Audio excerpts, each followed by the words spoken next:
A recession isn't just a bunch of numbers on a screen, it's an economic earthquake. It's like a massive storm ripping through the economy, leaving only destruction in its wake. And the worst part of it is most people don't see it coming until it's too late. But recessions aren't random. They follow patterns, have warning signs, and guess what? If you're prepared, you can survive and even come out stronger. So what causes these financial disasters? What happens when they hit? And most importantly, how can you protect yourself before the next one strikes? Let's discuss this and more in today's video.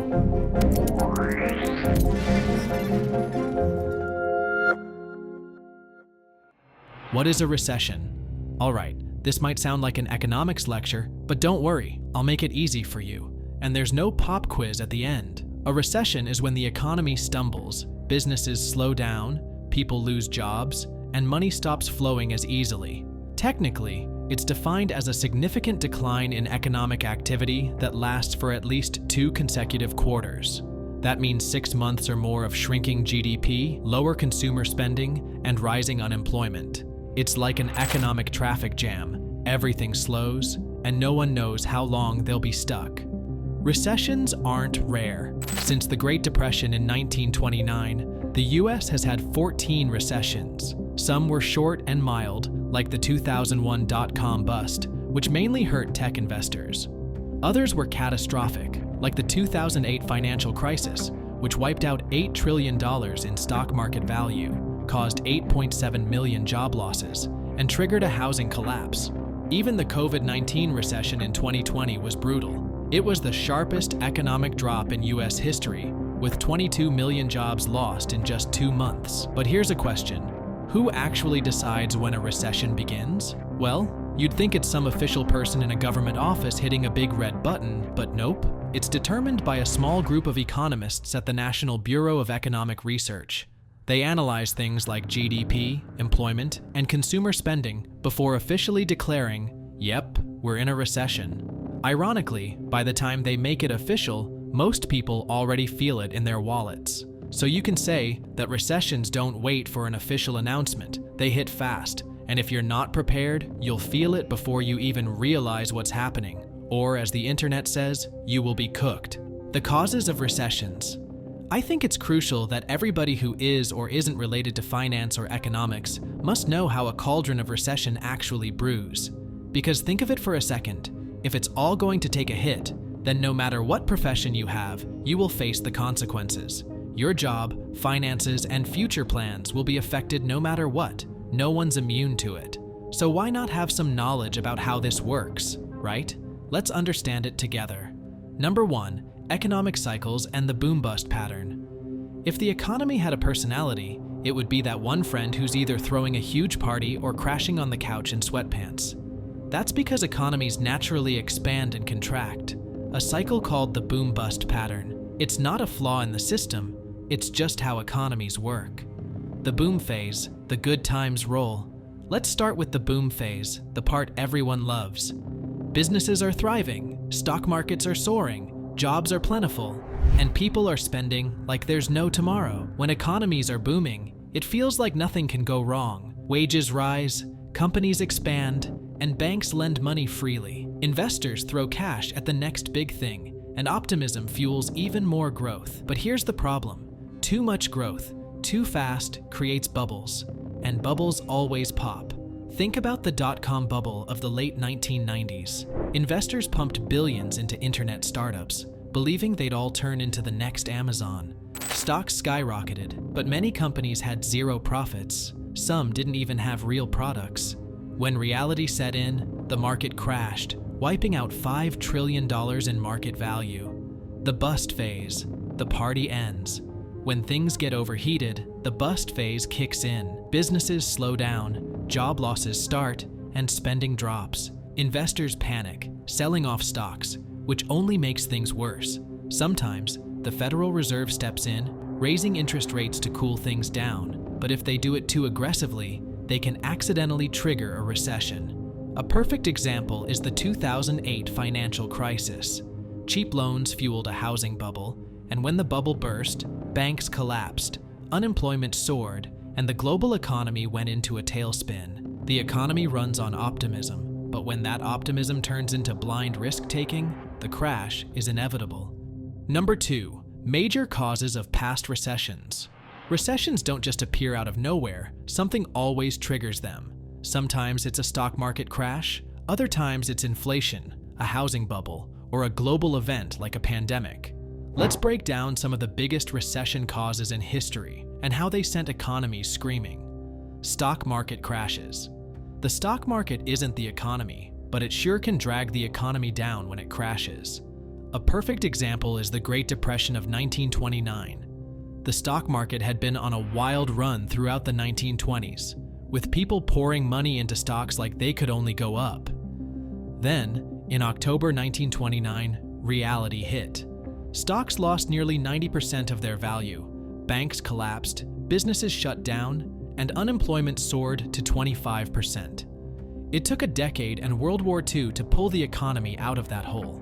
A more recent example is the dot-com bubble, 2000 to 2001. Investors dumped billions into internet startups, thinking they'd all be the next big thing. But when many of these companies failed to make money, the bubble popped, sending the Nasdaq down nearly 80% and triggering a mild recession. Then came 2008, a stock market crash tied to the housing market collapse, leading to one of the worst global recessions in history. Housing market collapses, the 2008 financial crisis. Speaking of 2008, this one was a disaster caused by risky lending and housing speculation. Banks handed out mortgages to people who couldn't afford them, betting that housing prices would keep rising. But when the bubble burst, home values crashed, banks went bankrupt, and 8.7 million Americans lost their jobs. The government had to step in with a massive bailout just to stop the bleeding. High inflation and interest rate hikes, the 1980s recession. Inflation is like a slow-moving economic wrecking ball. In the 1970s, oil prices surged, wages stagnated, and inflation hit 14%. To stop it, the Federal Reserve hiked interest rates to 20%, making borrowing money ridiculously expensive. That crushed businesses, home buyers, and a common investor, leading to a deep recession in 1981 to 1982, with unemployment peaking at 10.8%. Global events and shocks, oil crises, pandemics, and wars. Sometimes the economy tanks because of uncontrollable global events. The COVID-19 recession of 2020 was the fastest economic crash in history. Businesses shut down overnight, travel stopped, and 22 million people lost jobs in 2 months. Similarly, oil crises in the 1970s and 1990s, wars, and even supply chain disruptions have triggered major recessions. Trickle-down effect. Recessions don't stay in one place. The moment an economy stumbles, it drags everything else down with it. That's because the global financial system is deeply interconnected. Trade, currencies, stock markets, and even job markets are linked in ways most people don't realize. Even when countries are sovereign in their own rights, some things aren't. And when one domino falls, it takes down the whole line. It all starts with businesses and banks cutting back. When companies expect lower profits, they freeze their hiring process, delay ongoing projects, and worst, lay off their already employed workers. Then what happens? Unemployment rises, which means people have less money to spend. Less spending leads to weaker business earnings, forcing more layoffs and bankruptcies. This terrible cycle just keeps on repeating, making the recession worse. Banks, which play a huge role in keeping the economy moving, start to panic. In good times, they lend freely, fueling home purchases, business growth, and investments. But when fear sets in, banks become tight-fisted. Loans dry up, businesses can't expand, and people struggle to buy homes or even keep up with bills. Stock markets feel the impact almost immediately. When investors sense trouble, they sell their stocks to protect their money, causing market crashes. The 2008 financial crisis saw the Dow Jones lose over 50% of its value in a year. Retirement accounts and savings tied to stocks shrink overnight, leaving millions feeling poorer and cutting back spending even further. Something that gets the worst is currency. A recession hits currencies hard because it shakes investor confidence, disrupts trade, and messes with interest rates. When a country's economy weakens, foreign investors panic and pull their money out, selling off local stocks, bonds, and assets. This reduces demand for the currency, making it weaker. A weaker currency means imported goods get more expensive, driving up inflation at the worst possible time. Look at the 2008 financial crisis. As the US economy collapsed, the dollar initially weakened because investors feared economic instability. However, as panic spread globally, the US dollar rebounded since people saw it as a safe haven currency, making other economies suffer even more. Another classic case is the 2010 Eurozone crisis. Countries like Greece, Spain, and Italy struggled with debt, and this scared off investors. The euro fell over 20% in value within months as faith in the region's economy crumbled. The weaker euro made European imports more expensive, worsening the crisis. In extreme cases, recessions can lead to currency crashes. The Argentine peso lost over 50% of its value in 2018 due to a recession and debt crisis. This made everyday goods unaffordable for locals, proving that when recessions hit, currency devaluation can turn financial hardship into full-blown economic chaos, and every person's dream of owning a house is also hit hard. Recessions often trigger housing market crashes, leading to widespread foreclosures and significant economic turmoil. During the 2008 recession, the US housing market experienced a dramatic downturn. Between 2006 and 2009, home prices in the US plummeted by approximately 33%, marking the most severe decline since the Great Depression. Yeah, that's the meaning behind those buying real estate in 2008 rather than being in fourth grade memes. During that time, the house prices plummeted by an average of 33% from their peak in 2006. In some areas, like Las Vegas, values dropped by over 60%. This massive decline left many homeowners underwater because now they owed more than their homes were actually worth. Ouch. Now, the housing bubble burst because of risky lending practices of banks. They gave mortgages to people who couldn't afford them, and sometimes with adjustable rates that skyrocketed when the introductory period ended. Now when everything fell and people didn't have means to continue their mortgage payments, foreclosures soared. To put it in perspective, over 2.8 million homes were foreclosed on in the US in 2010 alone. That's not just numbers, that's families forced out of homes they thought they'd live in forever. The housing market didn't just crash, it shattered lives. Other recessions, like the dot-com bubble burst of 2000, didn't have the same long-lasting effects on housing. Sure, the market slowed down, but nothing close to the devastation of 2008. How economies recover from recessions. No matter how much the economies suffer and finances wipe out, the world moves on, and money will keep on being made. So, recessions may feel like the economy has hit rock bottom, but recovery is always possible. Economies tend to go through cycles, ups and downs. The key is understanding how recovery happens after a recession and how it affects everything from businesses to jobs and everyday people. Government intervention and stimulus packages. One of the first things that happens during a recession is that governments step in. This is where stimulus packages come into play. After the 2008 financial crisis, for example, the US government passed a massive $787 billion stimulus bill. The goal was to keep businesses from going under, provide unemployment benefits to those who lost their jobs, and fund infrastructure projects. These efforts not only kept people afloat, but also pumped much-needed money back into the economy, helping it start to recover. Lowering interest rates. Central banks like the Federal Reserve also play a huge role in economic recovery. They often lower interest rates to make borrowing cheaper.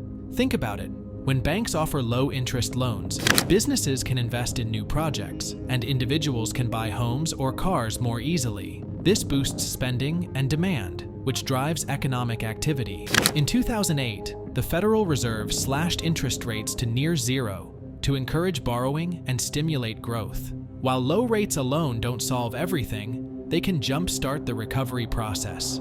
The role of the stock market. Another crucial part of recovery is the stock market.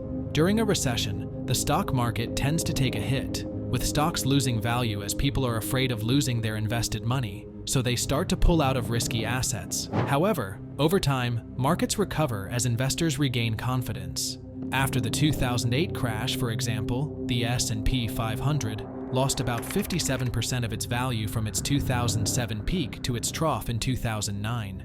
But by 2013, it had fully recovered, and then some, hitting new highs. This bounce back is important because a strong stock market encourages businesses to invest and expand, creating jobs and economic growth, innovation, and new industries. Historically, some of the greatest periods of innovation have followed recessions. The Great Depression of the 1930s, for example, led to the rise of big infrastructure projects like the New Deal programs in the US, which helped employ thousands of people.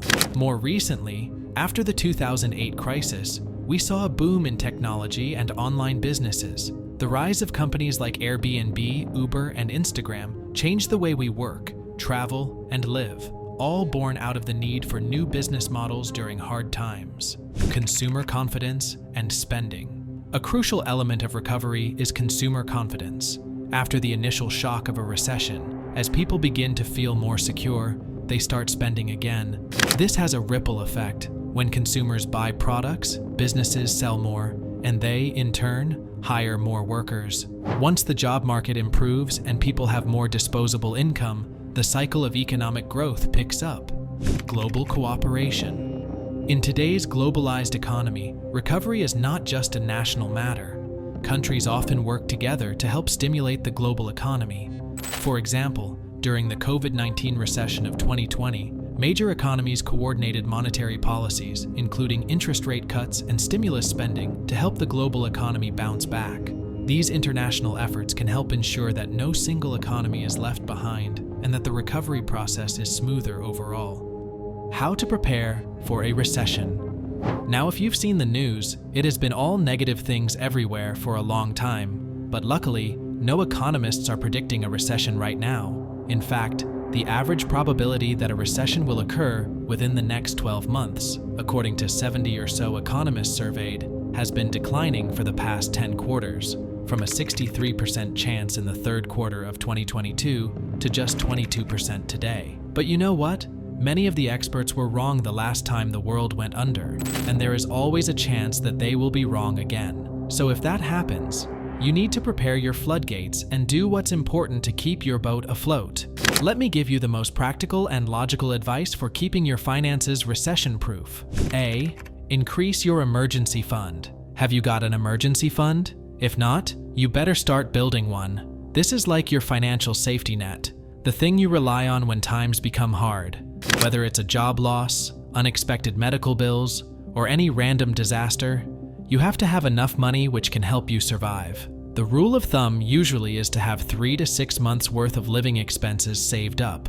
I know that sounds like a lot, but hear me out. When a recession hits, companies start laying off people left and right, and the last thing you want is to be in a panic about how you're going to pay the bills. Having a solid emergency fund can give you peace of mind. It's like having a cushion to land on instead of falling flat on your face. So, how do you get there? Start small, set a realistic target, maybe just a month's rent or a few bills to start with, and build it up gradually. If you have the ability, try to automate your savings. Set up an automatic transfer every payday into a separate account. Even if it's just $50 or $100 a month, you'll be surprised how quickly it adds up. And if you're already living paycheck to paycheck, start by cutting back on non-essentials like eating out or subscription services you don't really need. B.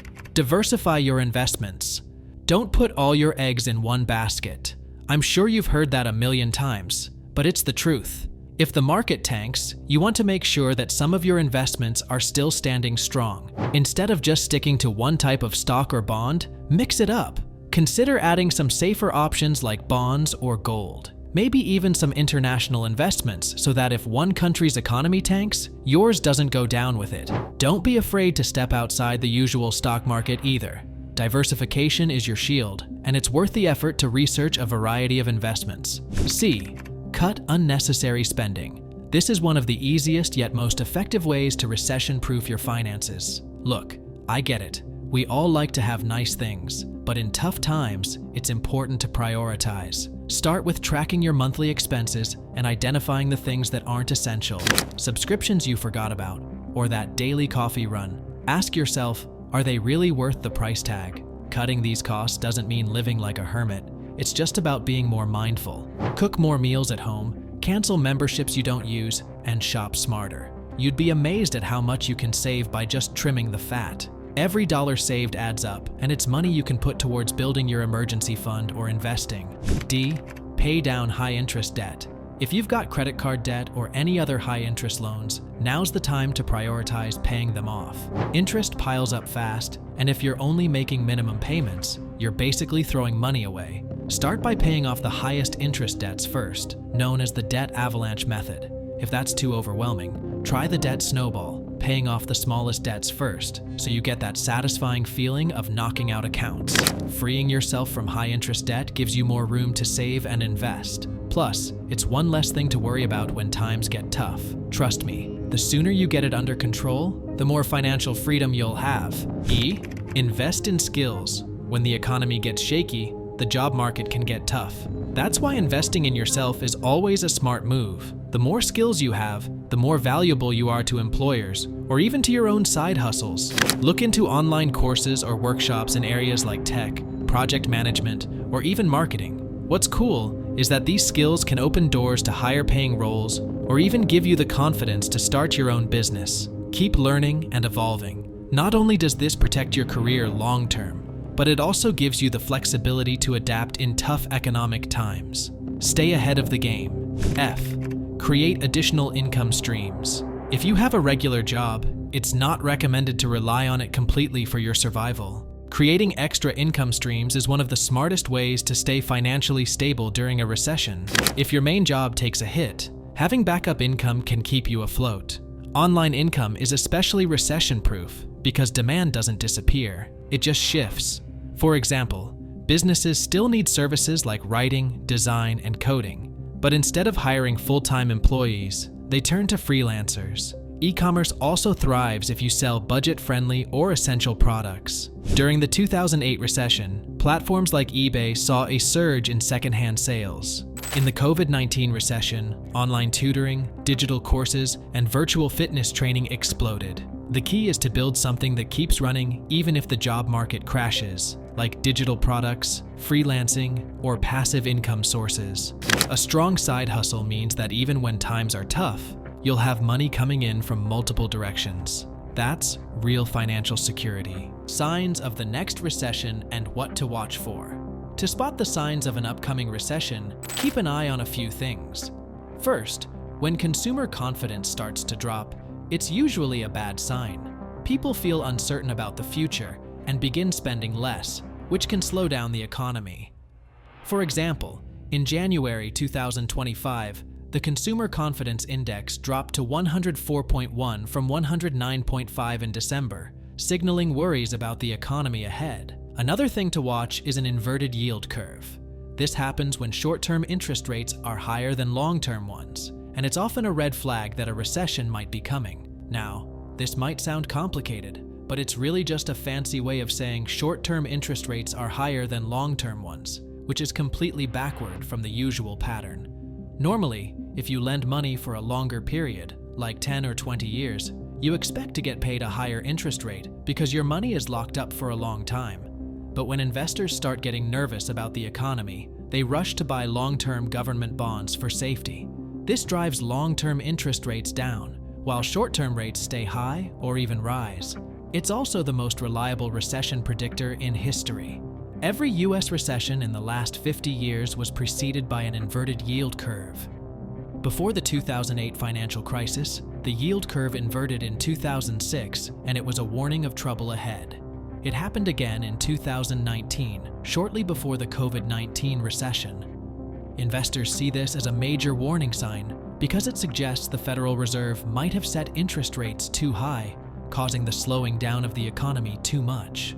It doesn't mean a recession will hit immediately. It can take months or even over a year. But when the yield curve flips, history shows trouble is usually on the way. If you're worried about the situation right now, here's your answer. As of early February 2025, the US Treasury yield curve is not inverted. It had inverted in October 2022 due to the Federal Reserve's aggressive rate hikes to combat inflation and remained inverted until December 2024. However, the curve has since returned to a normal upward slope. with long-term interest rates now higher than short-term rates. It's important to note that while the yield curve is no longer inverted, the previous inversion was the longest in recent history. Historically, such inversions have been reliable indicators of upcoming recessions, typically occurring 6 to 18 months before an economic downturn. Therefore, despite the current normalization of the yield curve, it's never a bad idea to remain vigilant and keep your finances in check. Finally, pay attention to corporate profits. If companies start making less money, they may cut jobs or lower wages, which can lead to a downturn. Keeping an eye on these signs can help you prepare for what's coming. And let's hope we don't get to experience a recession anytime soon. If you liked the video, hit like, subscribe, and stay tuned for more interesting videos. Thanks for watching, everybody. I'll see you soon in another one.